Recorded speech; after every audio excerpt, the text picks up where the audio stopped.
Joining us now to discuss is Texas Congressman and former White House physician and author of Holding the Line, A Lifetime of Defending Democracy and American Values, Ronny Jackson. Doctor, good to see you. Congressman, good to see you. Thanks so much for coming on here. I just have to ask you, obviously, you're there in Texas, just your thoughts on Uvalde, the family, the community that's impacted in this difficult time. Well, the whole state of Texas and the whole country, for that matter, are mourning, what happened there. And our prayers are with them, and we're going to do everything we can from the state perspective and from the federal perspective to help this community heal, everything we can to make sure this never happens again. And I've said before, I really think we have to look at the big picture here and look at the root cause. And I think that we have to address the moral decline in this country, because I think that's a big part of what's going on here. We've gotten away from family and from God and from community. And those are things that we have to embrace again. That's what made this country great and what made this country safe, quite honestly. I could have never imagined something like this happening when I was growing up in a town. It was roughly the same size as Uvalde here in Texas as well.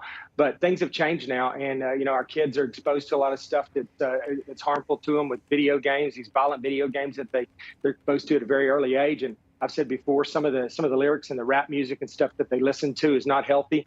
And we need to address this kind of stuff. This is what's causing a lot of these problems. Congressman, despite what you're saying, if you look across the aisle, and even really some Republicans, the immediate reaction, gun legislation, gun control, a call now to even some wanting to ban assault-style weapons, going that far. You will need 60 votes in the Senate. Then you have Senator Sanders wanting to get rid of the filibuster so that they can make room for, again, gun reform. There is this bipartisan talk now. I think the only thing that I may have heard from reporting from Republican and Democratic lawmakers that maybe a change of age limitations on purchasing an assault-style weapon to 21 from 18 may be something to work upon. Is that something you would support? Do you support any gun reform? Do you think that's where the issue lies, or do you not? Well, look, I'm open to listen to anything the other side has to say, and I hope that they're open to listening to our suggestions as well. We need to be open-minded about this, but I will not back down on the Second Amendment and our right to own and bear arms here in this country. And taking firearms away from legal, law-abiding citizens is not the answer. I mean, that just leaves all the criminals with the weapons and the law-abiding citizens with nothing to defend themselves with. And so I will fight for our right to own and have weapons and defend ourselves, always. And so, but yes, I think there's some stuff that we can do out there. We need to get together, talk about it, and figure out if there's things we can do to make our schools in particular safer. And I think everybody wants to do that. I want to ask you about this, and I do have to ask you because it is out there. If I could pivot here, the House Ethics Committee recently asked to investigate your campaign's use of contributions to pay membership dues at a private club.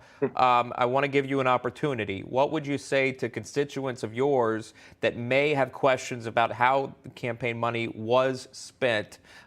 Your thoughts on that? Well, there was no misspending of campaign funds in this, and they know this, quite honestly. This is part of the left's attack on outspoken Republicans, where they come after us with the OCE, that then refers something to the Ethics Committee, and all they're really trying to do is cost you time, cost you money, and generate headlines. And every penny I've spent has been spent appropriately and has been spent in keeping with the ethics guidelines.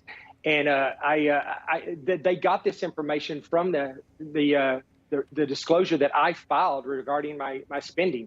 And so, yeah, you're allowed to do such things as have a membership at a place like that if the membership fees don't exceed or are cheaper than what it would cost to rent out the facility for campaign events. And honestly, I've been to that place about 3 times, and they've all been associated with official campaign events. And my family's never even, set foot in the place related to this stuff. My wife's been with me to the campaign events, but I've never used any of my campaign funds for personal use, period, end of story.